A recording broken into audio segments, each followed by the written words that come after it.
All right, so let's get started. So let's open up the file. I uploaded this to the share drive so you guys can all check that out. And as you can imagine, like a lot of tech stocks, this is sort of a user growth and ARPU question, right? So it's user growth. Netflix has 70 some odd million users, 71 million users. And the question is, when will that stop? You know, will they get to 250 million users or more at peak? And that's kind of what I've got here is they will sort of functionally quadruple. Is that the right way to think about it? I should be dividing. Triple or quadruple. Yeah, about quadruple their users from here into 15 years from now. So basically, I'm assuming that there's a pretty fundamental shift towards online television and that there will be no more traditional or much less traditional television. But I'm not assuming that there's such a huge shift. As you can see here, I have US penetration for Netflix getting up to about 27%. And I'll tell you why I picked that number. And as you can see, tech investing, there's a lot of kind of predicting of the long term required. If Netflix gets to 50% or 80% penetration, there's no doubt you don't even have to do the math, although you should. In fact, I would say you do have to do the math. Let me take that back. You do have to do the math to tell whether the stock is a long or not. Right now, it's kind of, the stock is assuming that they'll get to about 25 to 27% long-term U.S. penetration. And that means paying U.S. customers who each pay, about $100 to $200 depending on inflation and the year. So we have to analyze the circumstances that might lead to and how content creators are kind of trying to a certain extent, get their own content paid for without Netflix, and whether or not that'll work. And then Netflix obviously has some competition, the Hulus of the world and others. But the number one thing I looked at for user growth was actually just sort of the velocity. And velocity is a tricky thing. There's a lot of, I'll give you the graph of, let's do a graph of their domestic kind of user growth. So this is from 13 million, so it's kind of interrupted. I didn't go far back enough to know kind of how it was since inception. But if you look at it, it's sort of, and if you do the math in terms of year over years, they're at 15% user growth, which is healthy, very healthy, but you can see the law of large numbers is starting to catch up to them. And certainly for a company like Facebook, whose user growth I mapped out for a long time, you can see Netflix is in the maturity mode, whereas their international business is still in that logarithmic growth mode. And the international business is from scratch, so you can see it from 0 to 25 million, and they're still in that huge step function. The year over year for the international is 64% year over year. So the US business is down at 15% year over year. And I've never really seen these growth functions, once they start slowing down, they don't really stop, especially as they get to teens and single digits. So as an investor, you're going to have to watch Netflix very carefully, but for them to get to that 40, 50, 60% long-term penetration of the US market, and I drive the rest of the world based on a proxy to the US market. So they would really have I think they would have a hard time doing that. Now obviously if they did that for 15% for 10 or more years, then you could get to the inevitably 84%, 84% or so penetration. And then, in terms of international, you'd have something really ridiculous like 400 million users. Now you triple your money or so. That's not a great return for basically you're modeling out that Netflix takes over the world, that people only watch television through Netflix. This is a great way to look at a stock, is if you think, okay, what if the best case happens, right? What if the very, very, very best case happens? How much money will I make? That's a pretty important concept. And here, if the very, very, very best thing happens, which is that Netflix, in essence, almost every American is paying Netflix, and almost every international customer within reason is also paying Netflix. you're looking at, let's do a few more of these just to get a little more realistic in terms of if this would happen. You're looking at making, call it 4 or 5 times your money, which is obviously an amazing return, but you're also talking about something really outlandish, really an outlandish concept. That's going to be really, really hard to achieve. Even 50% penetration, I think, would be a miracle. So let's see what happens at 50% penetration. And you can actually just sort of, the cool thing about these models is you can sort of check out what will happen in every circumstance. Here's something closer to 50% penetration, and international typically is going to be double or triple.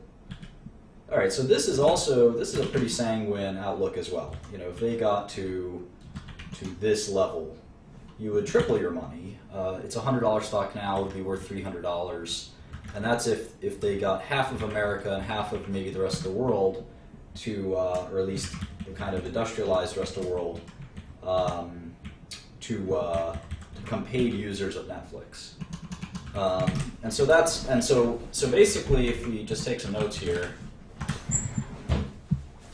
and we're also talking about margins staying the same and all these other things.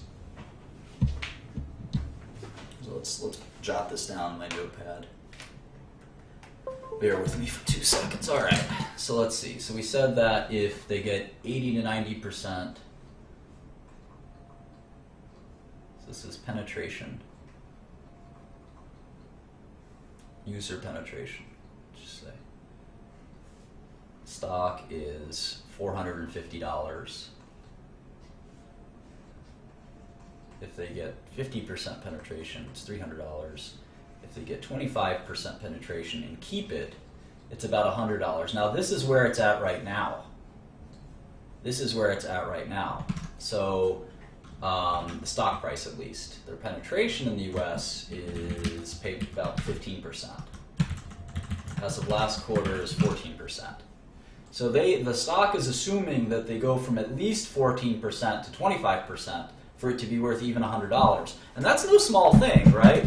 I don't like it when I make an investment and the company has to do really, really well for me to even break even, right? To even break even on my investment.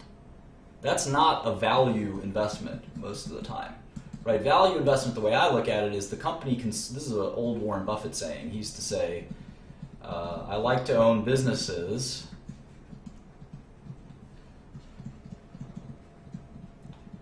that, I'm paraphrasing here, that even if a moron CEO, maybe someone like me, is in charge, my investment will still be okay. And that's more or less what he said. And the point is that no matter how good the board of directors is, you'll get a bad CEO every now and then.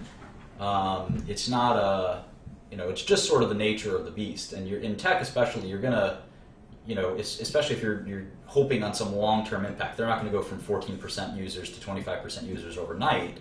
At least they haven't so far. Now you could argue that broadband is finally at a point where this could, they could have accelerating user growth, which is not a common phenomenon, but there's nothing that's stopping them from, say, for instance, going from 15% year over year to 20% year over year. I'd be really impressed, and the stock would probably go up 20 or 30% if that happened. Everyone's watching this user number like a hawk, because with users come revenue, and with revenue comes profits.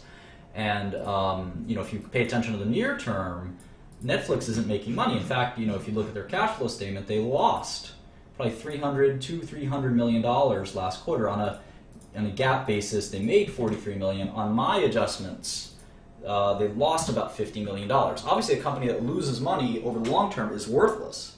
So they need more users to get to that place. So the stock definitely assumes that they're going to maybe double their user base, which is pretty scary if you think about it. On one hand, the users are growing, but it's not like that they're growing a really enormous amount. They're growing just 15%. So if you did the model the way I did it, I got to fair value if US goes from 14 to 25 and international does a similar sort of growth, a really accelerated growth. So that's sort of a problem. And obviously, if anything below 25%, like if they stopped growing tomorrow and they stayed at 14% US, and then the international finished its growth trajectory to a higher place, the stock would be like $50. And so what are the things that are going to change user penetration? Well, one big thing is content creators are trying to create their own channel. So there's a lot of different kind of content providers, right? So you have, movies, TV shows, etc. And the old channel is sort of TV. The new channel is Netflix and Hulu and others. And so the point is that the content makers are now selling to all of these channels, and it's sort of a zero-sum game if you ask me, because someone's going to lose money because the content providers they sell their content and it's very expensive, right? That's the problem with Netflix, is 31% gross margins. Unlike most tech companies that have high gross margins, now Amazon has low gross margins too.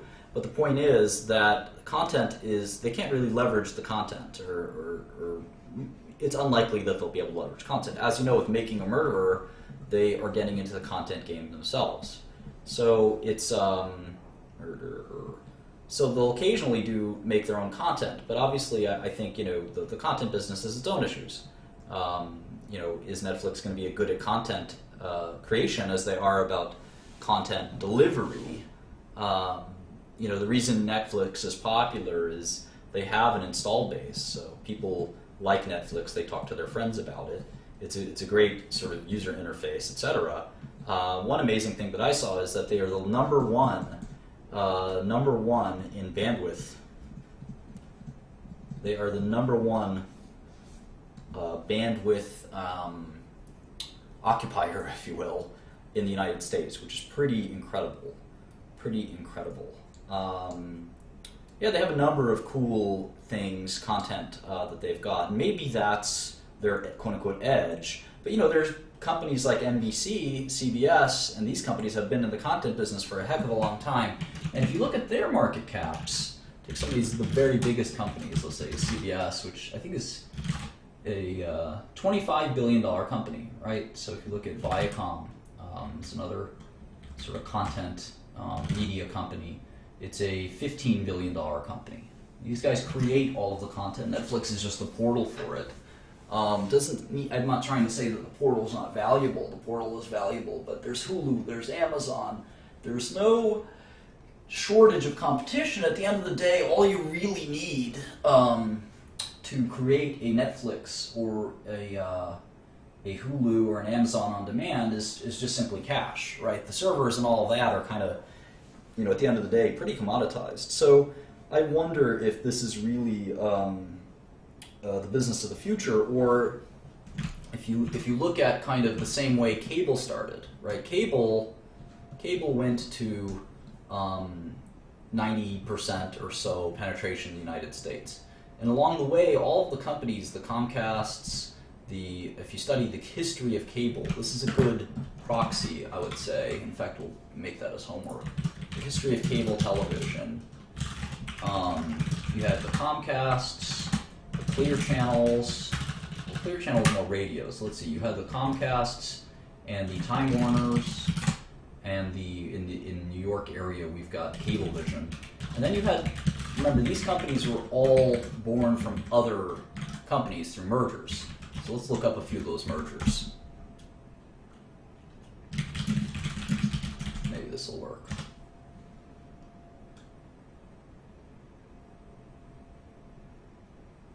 Charter,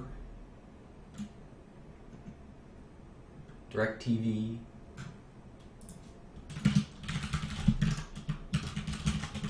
DirecTV is satellite, but it's not, Here we go. 2 decades of cable TV consolidation. Here we go. Bright House Networks. Don't know who that is.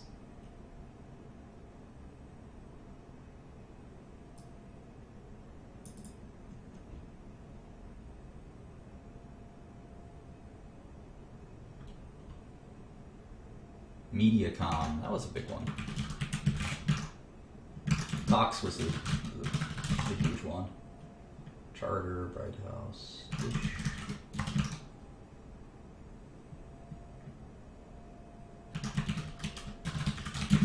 So the point is that, you know, no one player really dominated. If you look at, let's look at, you know, the other, let's look at Comcast. Comcast, 140 billion. Let's take another look. Let's see about this one. All right, Comcast got to 146 billion market cap as the largest cable company.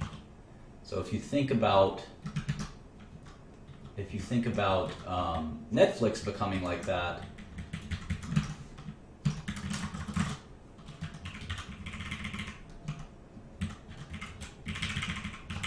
it's a 3 or 4x return, which is a pretty cool idea, right? Basically, Netflix is the future of Comcast, and Comcast is worth 146 billion.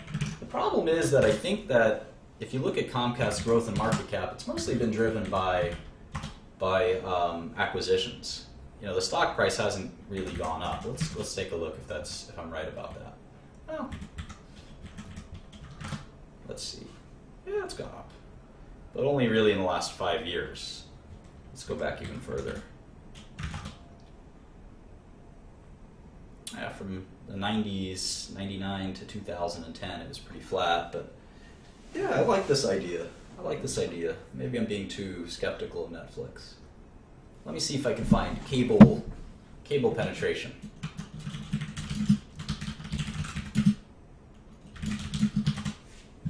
History.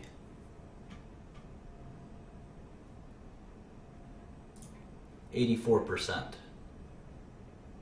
right now.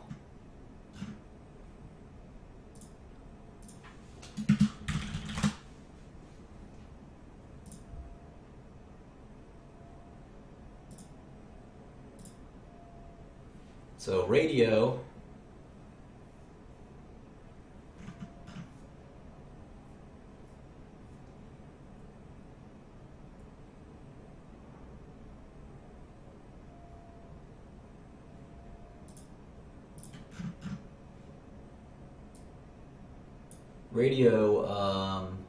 they all had pretty similar growth. See, radio, TV, cable. Where's Netflix? And this isn't the best graph because it doesn't have penetration percentage, it just has growth. See if we can get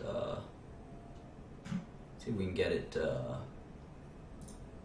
different way.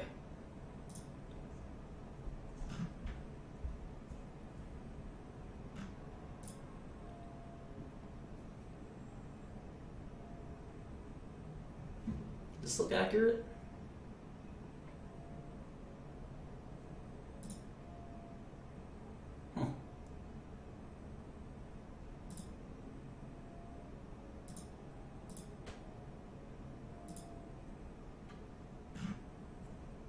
Looking.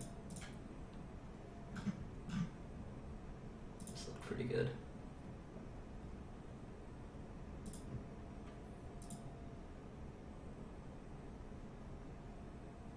It doesn't have cable though. And you know, these are such steep growth curves. Netflix is it's really not that steep. It's you know, I have a feeling like it'll. Here we go. Here's a good one. Well, this doesn't have cable either.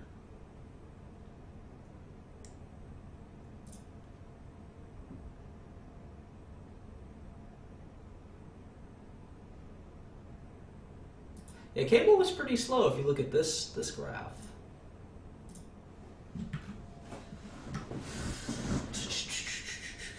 Cable in the 80s was in the 20s. Now is in the 40s. Cable plus ads with pay. Well, here's wired cable. It was 10% or 5%, and it got up to the 70s.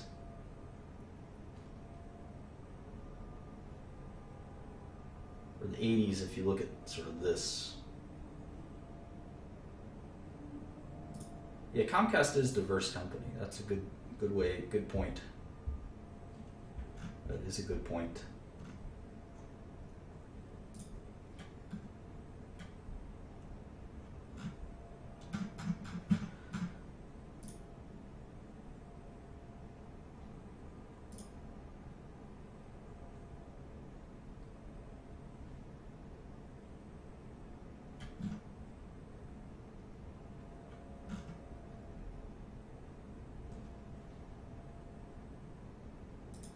Well, so if you look at this, let's see.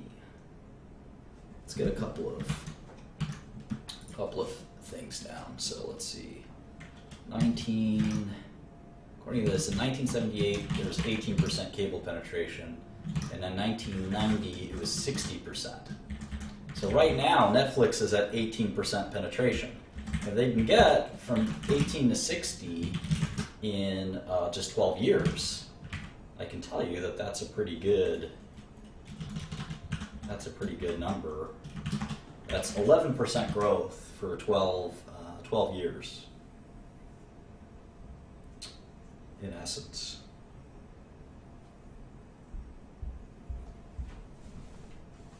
So it's certainly not impossible. It usually takes several companies to get that kind of growth, and they could be the leader, but 60% market share is tough, because remember, this is the concept of a technology. The entire technology gets from 18 to 60%, and that's all well and good, but for one player to get all of that is unlikely. So it seems to me like the most they can get is a fraction of that.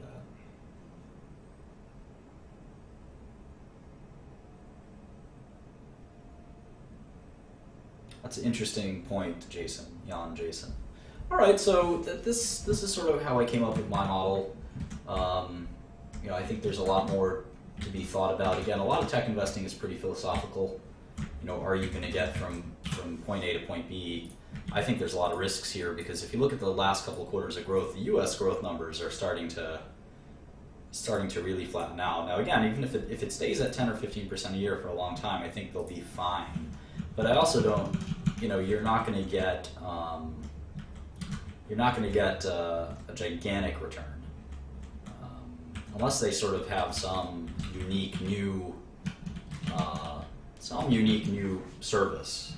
Then you might be able to double your money, but it certainly doesn't feel like an easy home run. If they add, they have a lot of users, they should be able to add some new service, and that's sort of the wild card. It's probably an okay long. I know their biggest. I looked at their shareholder list. I don't typically care about this kind of stuff, but Tiger is a hedge fund that is the largest investment in this hedge fund. I have a lot of respect for the folks that run this hedge fund. So they're pretty bullish, and I think they have been for some time. I don't know how to look at that. Let's see, historical. Yeah, they just bought it in 2015, so they didn't have many shares before 2015.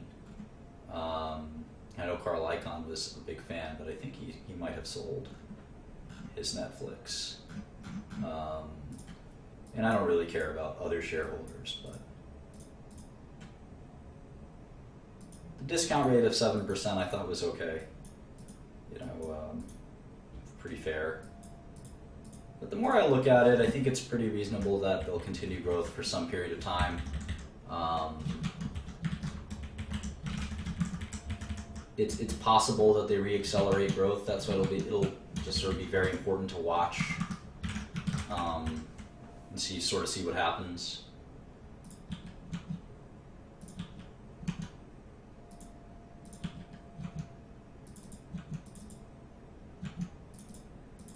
I have some pretty serious pricing growth as well.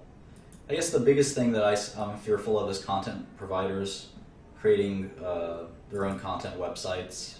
A lot of TV shows now you can watch just on their website, and it goes direct to revenue. Ad revenue goes direct to them. There'll be more and more solutions for that, which could disintermediate Netflix. Now, I think that people want to be able to watch everything in one place, so it's sort of one thing that is pretty important. So anyway, let's take a look at some of the models that I got. So here's one from Dan Shannon.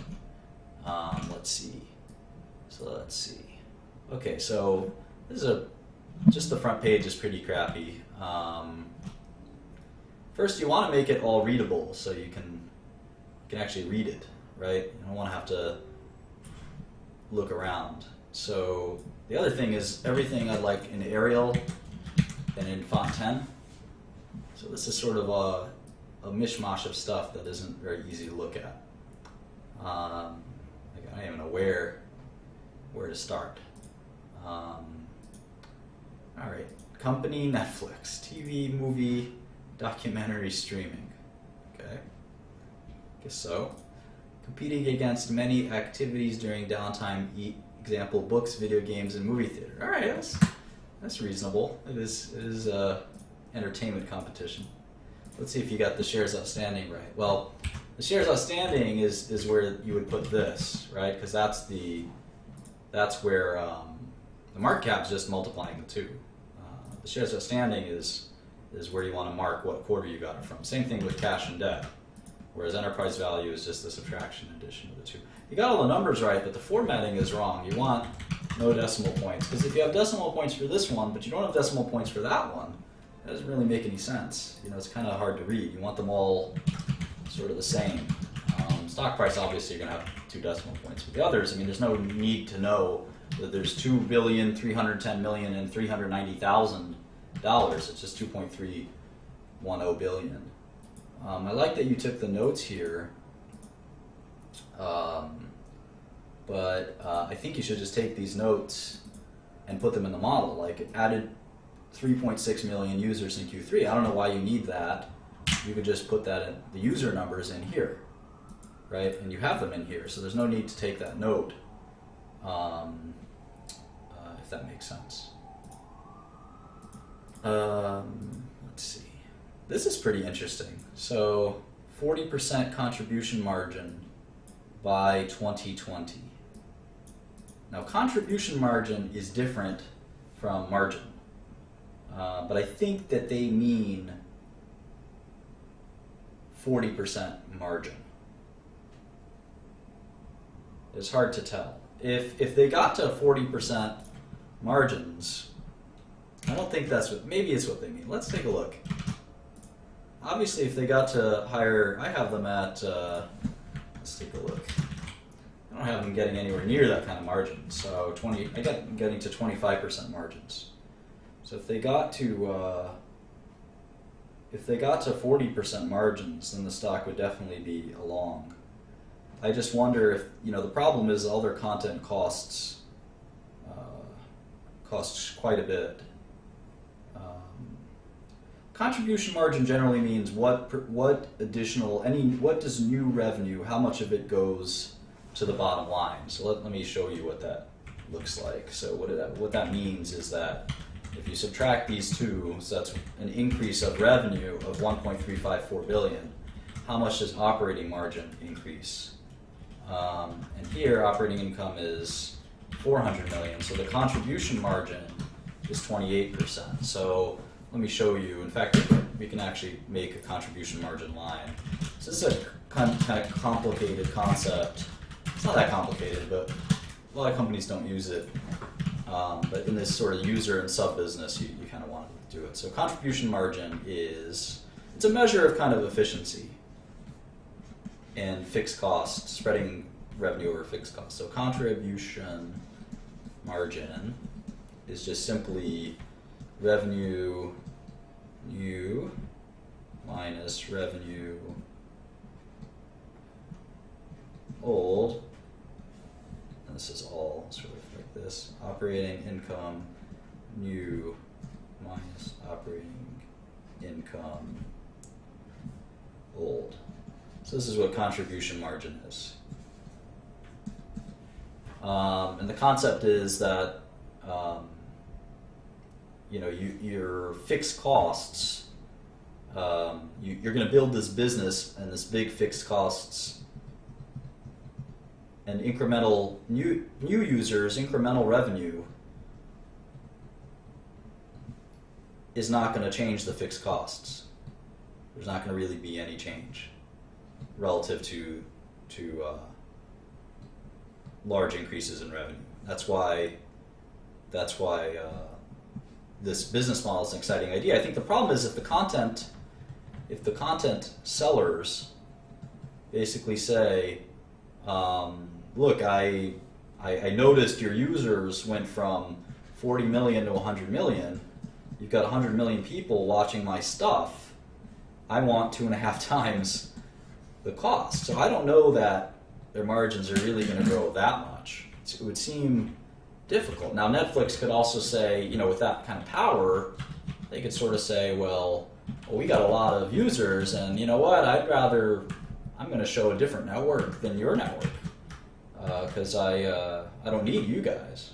And I think there's probably some truth to that. So if they can get to 40% contribution margin by 2020, that'd be very impressive. I don't know that's likely. So if I give them 35% gross margins in the long run, that definitely eases the burden for sure for the growth requirements. They may not need to grow so much, so fast, and allow for whatever competition that may exist. So the stock could be a double if they roughly double their user base and have about 3 times the US users globally and have quite good revenue growth and good margin growth. All of that is sort of a really nice, well-managed situation for Netflix, right? They go from, just to compare their 2015 to 2020, they go from 7 billion in revenue to 25 billion in revenue and no profits to 5 billion in profits. That would be a Herculean situation, and you get a $230 stock instead of a $100 stock. Meanwhile, you have all kinds of risk. Now, the risk isn't as high as maybe I'm making it out to be. I mean, when you have 71 million users using your product, it's more likely than not that you're going to be able to hold on to them or grow them. So the discount rate is pretty fair. It could be even a little lower. There's no doubt that the wind's at their backs. But in any event, let's take a look at some of these models. This could be fun.